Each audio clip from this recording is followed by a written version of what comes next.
जिस देश में जिस जाति की संख्या सबसे ज्यादा होती है उस जाति के नाम पर वह देश होता है। भारतवर्ष में 95% हिंदू रहता है। हिंदू देश यदि भारत हिंदू राष्ट्र नहीं बनेगा तो फिर कौन देश हिंदू राष्ट्र बनेगा। जाति धर्म के लोग आपस में कैसे बिखर जाएं और भारत का विभाजन कैसे हो, इसके लिए कांग्रेस ने काम किया और कांग्रेस के जो उत्तराधिकारी थे उन लोगों ने भी वही काम किया। और हिंदू राष्ट्र की बात जहां तक है, हम आज भी भारत को हिंदू राष्ट्र मानते हैं। केवल संविधान में भारत हिंदू राष्ट्र नहीं है। हमारे राष्ट्रीय स्वयंसेवक संघ ने जब स्थापना किया था सन 1925 में, तब से ही भारत को हिंदू राष्ट्र घोषित कर दिया था। उसका कारण है, जिस देश में जिस जाति की संख्या सबसे ज्यादा होती है उस जाति के नाम पर वह देश होता है। भारतवर्ष में 95% हिंदू रहता है। हिंदू देश यदि भारत हिंदू राष्ट्र नहीं बनेगा तो फिर कौन देश हिंदू राष्ट्र बनेगा। इसलिए हम लोग भारत को हिंदू राष्ट्र मानते हैं। संविधान में नहीं है।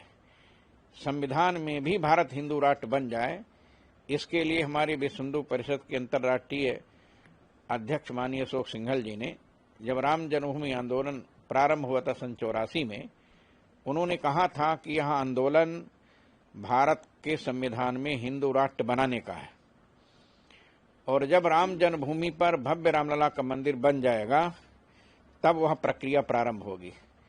2014 में जब मोदी जी ने ये नारा दिया कि सबका साथ, सबका विकास, सबका विश्वास, सबका प्रयास, इन 4 नारों के बाद देश की जनता को विश्वास हो गया कि अब भारत हिंदू राष्ट्र बनेगा।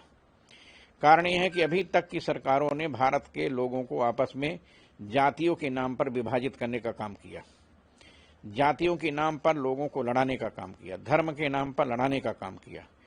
जाति धर्म के लोग आपस में कैसे बिखर जाएं और भारत का विभाजन कैसे हो, इसके लिए कांग्रेस ने काम किया और कांग्रेस के जो उत्तराधिकारी थे उन लोगों ने भी वही काम किया।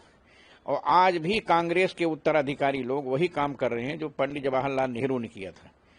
पंडित जवाहरलाल नेहरू की जगह सरदार वल्लभ भाई पटेल भारत के प्रधानमंत्री बनते तो भारत का विभाजन नहीं होता, और यदि भारत का विभाजन होता और सरदार वल्लभ भाई पटेल भारत के प्रधानमंत्री बनते तो भारत में फिर कोई मुसलमान नहीं रहता। भारत का मुसलमान पाकिस्तान भेज दिया जाता और पाकिस्तान का हिंदू भारत में आ जाता। लेकिन पाकिस्तान का हिंदू तो भारत भेज दिया गया और जिंदा भेजे गए और हजारों लाखों लोगों को काट कर भेजा गया। लेकिन पंडित जवाहरलाल नेहरू की गलती थी कि जम्मू कश्मीर भारत का पूर्ण अंग नहीं बना पाए, जबकि वहां के राजा हरि सिंह चाहते थे कि जम्मू कश्मीर भारत में विलय हो जाए, लेकिन जवाहरलाल नेहरू ने इसका समर्थन नहीं किया। सरदार वल्लभ भाई पटेल चाहते थे कि जम्मू कश्मीर भारत का हिस्सा हो जाए, लेकिन जब जवाहरलाल नेहरू ने इसी स्वीकृति नहीं दिया तो पाकिस्तान विभाजन के बाद पाकिस्तानी आतंकवादी जम्मू कश्मीर पर कब्जा करना शुरू कर दिए।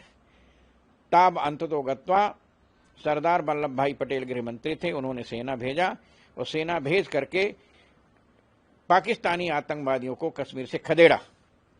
लेकिन जवाहरलाल नेहरू ने उस पर हस्ताक्षर नहीं किया।